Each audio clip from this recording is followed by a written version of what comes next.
living longer, living healthier, living better than ever before. Welcome to Mountain Pacific's Healthy Living for Life, a weekly series that gives you the information, education, and expert insight you need to become an active participant in today's ever-changing healthcare climate. Here now is today's program host. According to the Rural Policy Research Institute, the number of positive COVID cases tends to be higher in rural America than in other parts of the country.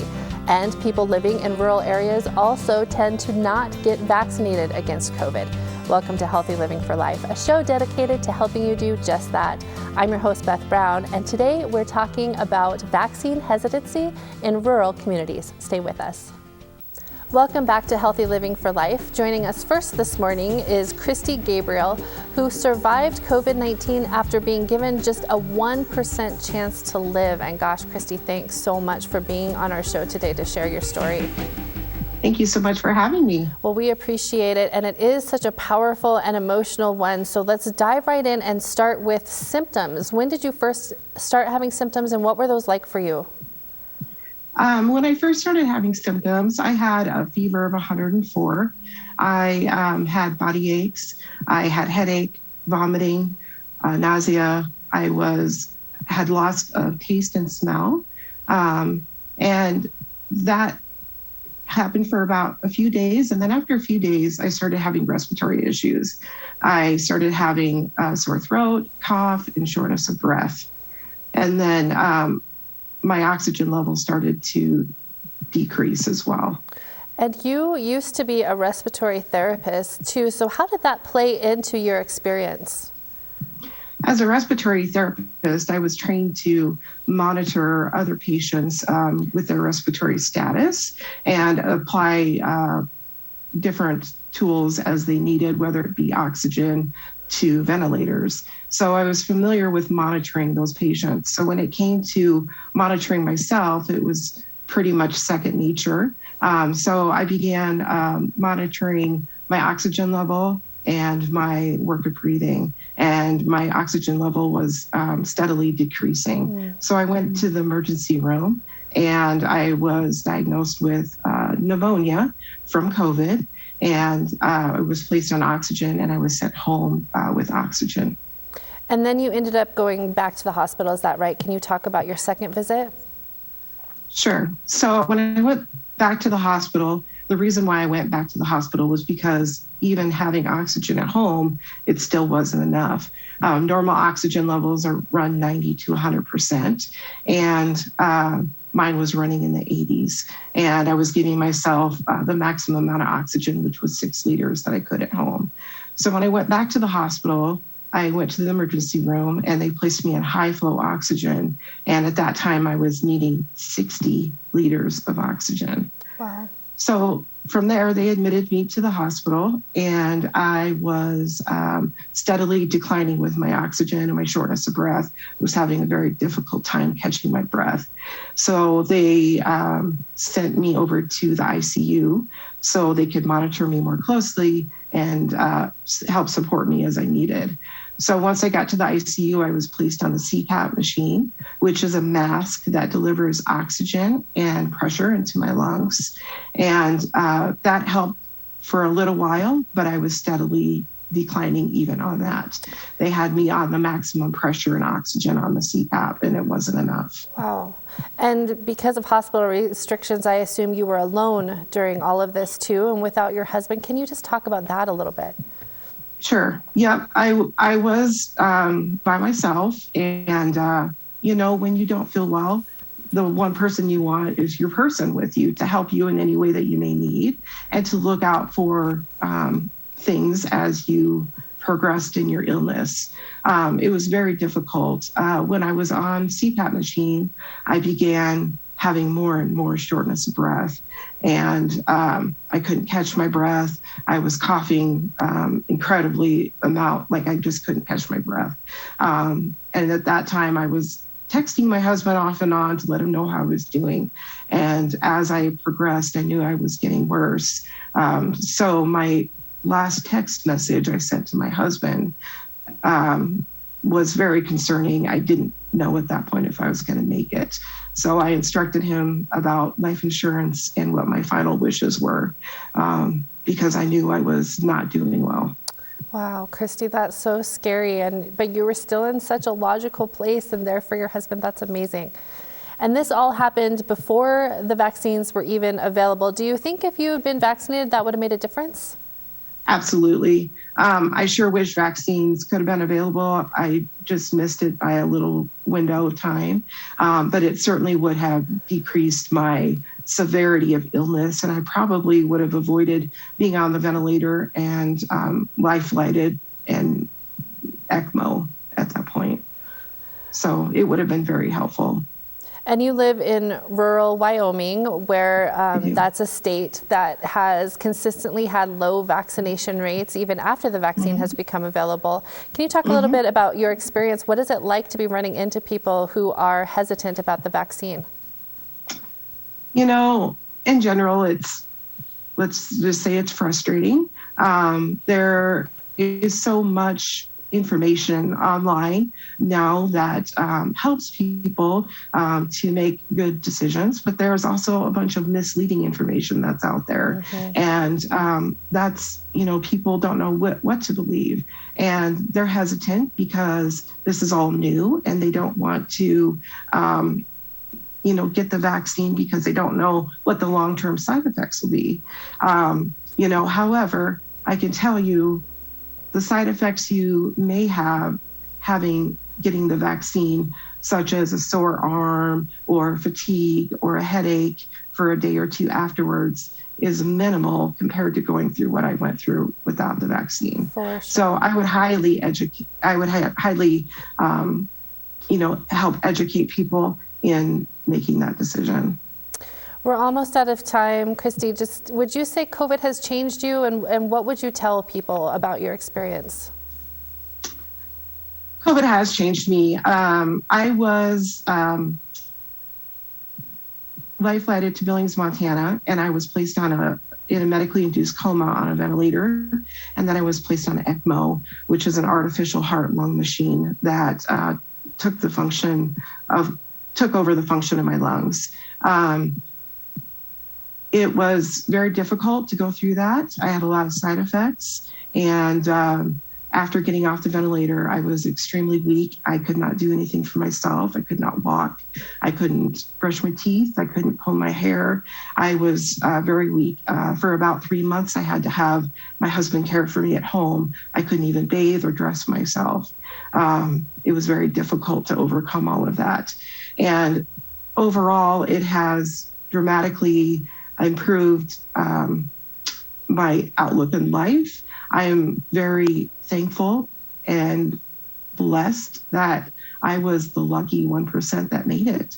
And, it's affected me physically. Obviously, I'm still having side effects, shortness of breath and wearing oxygen at night. It's also affected me spiritually and mentally as well.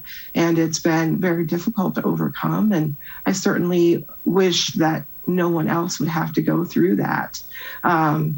It's up to people like myself to speak of my experience, to help people realize the virus is real.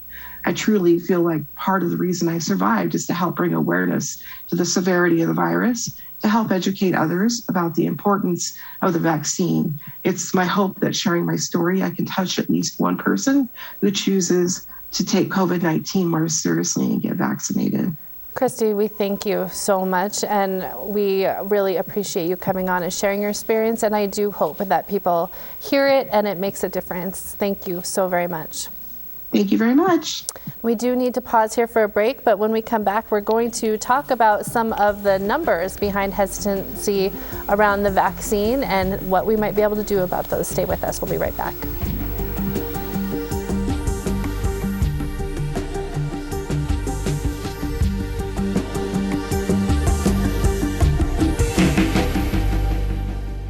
Welcome back to Healthy Living for Life. With us now is Connor Toomey, who is a project manager on the COVID-19 Community Education Initiative with the Ad Council. And thanks so much for being with us today, Connor.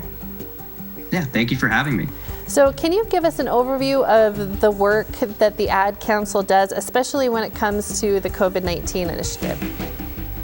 Yeah, so on the vaccine initiative with the Ad Council, we really are focused on, giving the most accurate and up-to-date information about vaccines so that people can make an informed decision for themselves and their loved ones when it comes to, choosing whether or not to get vaccinated.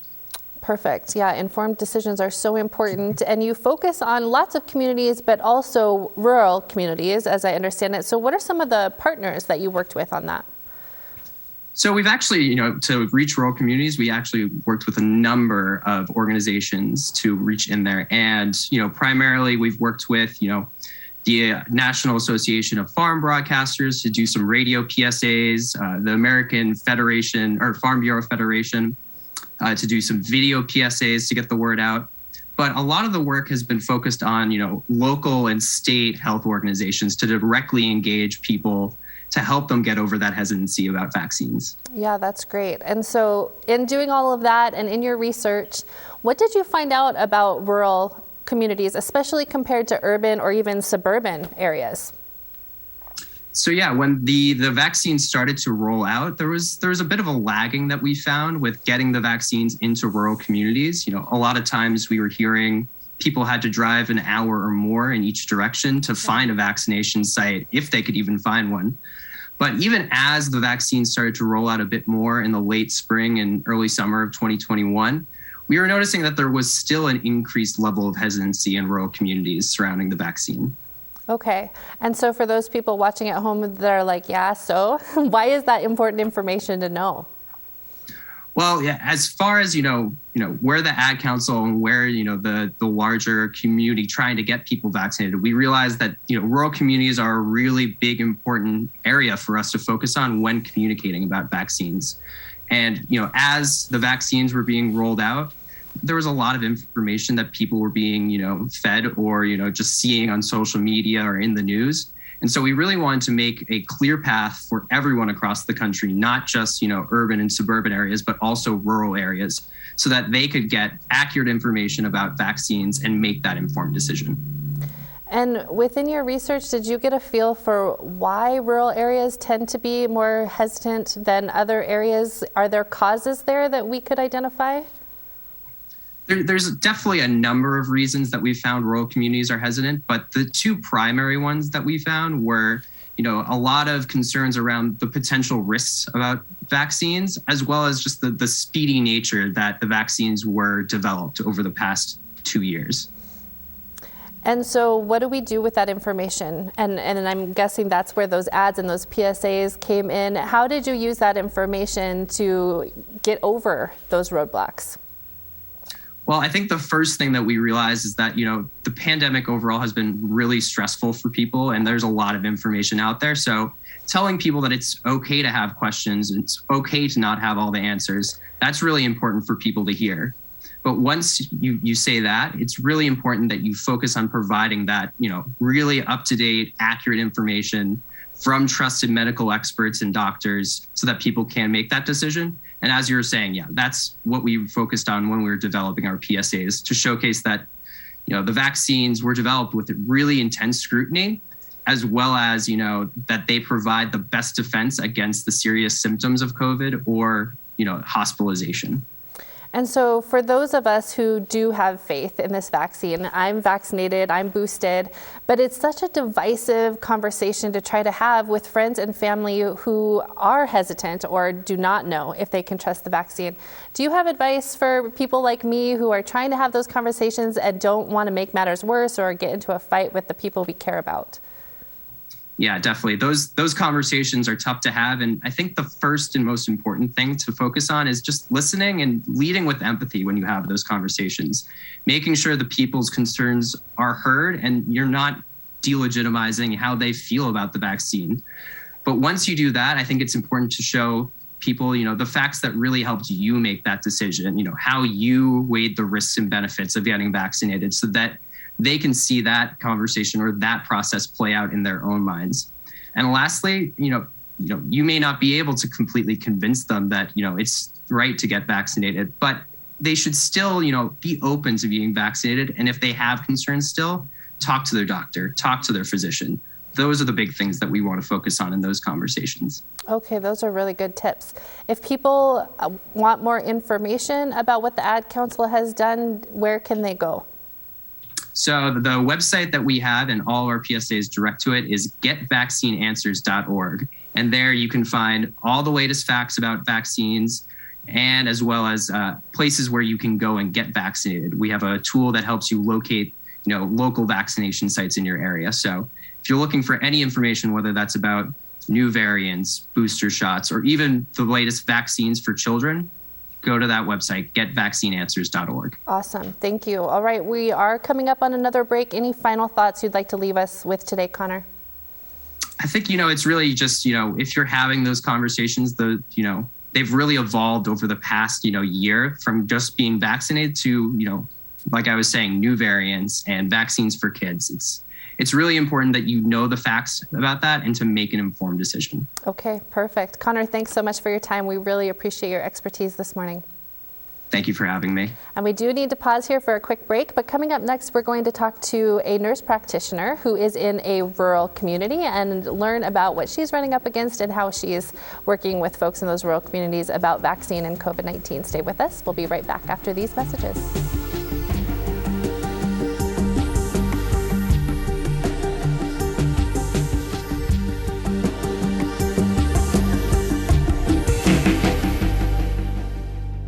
Welcome back. Joining us now is Heidi Linhart, who is a nurse practitioner at Central Montana Medical Center in Lewistown, Montana. And thanks so much for joining us today. Yeah, absolutely. Thanks for having me. Well, we appreciate you being here. So Heidi, you grew up in rural Montana. You're from a farm and ranching family, and now you live and work in that same area. Can you just share what has your experience been as far as what you're hearing from either patients or community members when it comes to the COVID vaccine? Yeah, I kind of hear all sides of it because, like you said, moving home to be near family and live in central Montana where I grew up, you kind of hear a lot of different chatter. And I have the honor of getting to walk with people side by side through their own healthcare journey, So we hear a lot of varying opinions, of course. And I think that matches a lot of places, but there's definitely a difference between the healthcare community and the community at large. In our facility, we've got at least 75% of our employees are vaccinated, and we're 94% compliant with for the mandate coming out next week. And then working on getting that to 100%, of course. But in the community, I think we're sitting at 50% of people are vaccinated, and some people take it seriously and some people don't. So there's been a little bit of a mixture throughout. So in your opinion, why do you think that people in rural areas tend to be more hesitant when it comes to the vaccine? Yeah. I think in Montana, and especially rural Montana, we've got kind of this pull yourself up by your bootstraps type mentality, right? I've just been thinking back on our little central Montana, and we have survived drought. And there have been crazy wildfires this year. There has been all sorts of just chaotic events. And the common theme throughout all of this is we're tough enough to handle it. We can do it, and we help each other out. So the idea that we would be combating something that seems so loud on the coasts or so loud across the world here in our little state, what? Why would we be dealing with that? We have a lot of that mental fortitude and toughness, I think, that can be a barrier. The other thing is we get our information a lot online. We rely a lot, we don't have the face-to-face interaction with people. So a lot of those online interactions, we know that fuels a lot of the misinformation that's out there. So I think it definitely contributes some to that skepticism too. And why do you think those kind of factors do have such a strong influence on rural residents? Yeah, I don't know if I can speak for everyone, but Sure. certainly being growing up as the farmer's daughter, right? And still helping there on my days off. it's not that our rural people are anti-vaccination. We vaccinated our cattle herds and our sheep and our pigs, right? Definitely believe in medicine. It's just a matter of, if I can get some immunity to this, isn't that better off? So I hear that a lot from people. And I think that they have some, valid points that they bring up. But I do think that mental fortitude and that pull yourself up by your bootstraps mentality, which we know is both beneficial and can be harmful for like our mental health too, right? So it kind of comes with a caveat, like some good, some bad comes with that.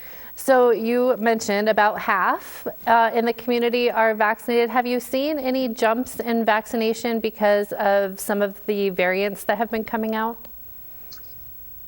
Personally, not necessarily. Okay. I don't think that our vaccination rate has budged a lot. I think a little bit here and there. And I think that like Omicron specifically has encouraged some people to get their boosters where maybe they hadn't yet. But I haven't personally seen a big jump like in my patient population, no. Okay. And I don't think overall there's been a huge difference. So when you're working one-on-one with a patient, how do you talk to them about vaccines and vaccine hesitancy? Yeah, this is actually, I'm so glad you asked that, because this is the one area where I feel like it finally, for patients at least, we finally put like a face on the pandemic, right? So early in the pandemic, we heard, all of these people that were dying way far off. And that was New York or Seattle or California, right? And now, 900,000 plus Americans have died from this. And most people at least know somebody personally impacted, with a bad outcome. But they don't always know how it's affecting our little healthcare facilities. So I just had a really great conversation yesterday with someone who, does not, didn't really want to talk about the COVID vaccine. But then as the door got opened, I always try to invite conversation, first of all, because this is a spot where people can ask me questions one-on-one. They don't need to be worried about what's really loud outside. And we just get to talk one-on-one. And they get to hear things like how I've cared for COVID patients, or how, our little facility, our little critical access hospital in the middle of Montana has had waves of where we've been pretty overrun with this. Like our hallways, like beds set up in hallways and ventilating patients that we don't feel comfortable caring for. Like we would like to get those patients off to a bigger facility, on the ventilator. So when I get to talk with people one-on-one and say like, look, this pandemic is real. Your little healthcare facility is taking a hit, it kind of puts a little bit of a face with it. I think people are always floored by that. They're like, wow, really? So I do think that one-on-one, when you're actually talking to a person and not just, through a computer screen or typing comments or scrolling through stuff, it actually just brings it all home to like, no, this is a common humanity kind of issue right now that we're trying to get on top of. Okay, great. Well, and let me just say how thankful we are to healthcare professionals, and especially to those of you who are serving our rural residents. So thank you so much. I know the pandemic has fatigued a lot of us, but I can't even imagine how much it's fatigued all of you. So thank you so much for serving those people. Oh, yeah, absolutely. Well, it's been exhausting, but and I'm not as exhausted as other providers just being, in primary care, but it's definitely been a big undertaking, that's for sure. Yeah, well, thank you. And we're actually out of time, Heidi, so we do need to go, but we really appreciate your time and sharing your experience and your expertise this morning. Yeah, thank you so much for having me. Yep. And thank you so much for joining us. We hope you'll come back and see us again next week. Until then, stay fit, stay well, and stay healthy for life with Healthy Living for Life. Have a great week, and we'll see you next weekend. Healthy Living for Life is brought to you by Mountain Pacific Quality Health in partnership with AARP Montana.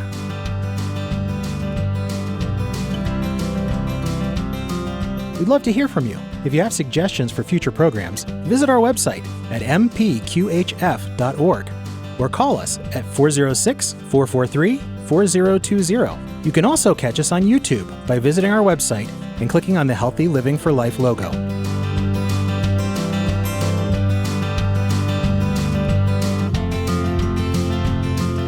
Production facilities provided by Video Express Productions.